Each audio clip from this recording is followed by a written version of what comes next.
కూటమి ప్రభుత్వం అధికారంలోకి వచ్చినప్పటికీ జగన్ పై ఏమాత్రం అభిమానం తగ్గడం లేదని తెలుస్తోంది. ఇప్పటికీ కొన్ని ప్రభుత్వ కార్యాలయాలలో మాజీ సీఎం జగన్మోహన్ రెడ్డి ఫోటో కనిపిస్తూనే ఉంది.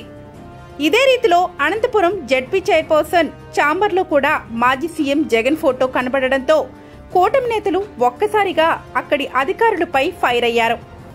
అనంతపురం జిల్లాలో జెడ్పీ సర్వసభ్య సమావేశానికి హాజరైన టీడీపీ ఎమ్మెల్యేలు అయిన దగ్గుబాటి సురేంద్రబాబు, ఎంఎస్ రాజు చైర్పర్సన్ ఛాంబర్లో ఉన్నటువంటి జగన్ ఫోటోను చూసి తీవ్ర ఆగ్రహాన్ని వ్యక్తపరిచారు. అంతేకాకుండా ఏపీ సీఎం అయిన చంద్రబాబు ఫోటోను స్టోర్ రూమ్ పక్కన పెట్టడంతో ఇరు వర్గాల మధ్య తీవ్ర వాగ్వివాదాలకు దారితీసింది. అంతేకాకుండా అధికారంలో ఉన్న చంద్రబాబు నాయుడు ఫోటోను స్టోర్ రూమ్ పక్కన ఎలా పెడతారు అంటూ అధికారులు ఆగ్రహావేశాలకు గురయ్యారు.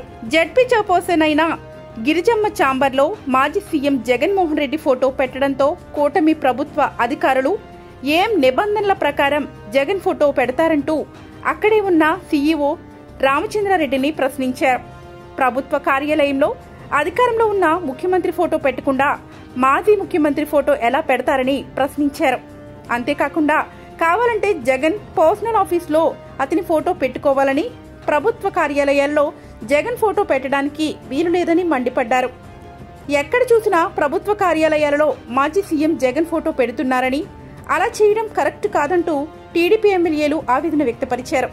ఇరు వర్గాల ఘర్షణల అనంతరం చైర్పర్సన్ ఛాంబర్లో జగన్ ఫోటో తీసివేయించి ఆ స్థానంలో మహాత్మాగాంధీ, చంద్రబాబు నాయుడు ఫోటోలను టీడీపీ ఎమ్మెల్యేలు ఏర్పాటు చేశారు.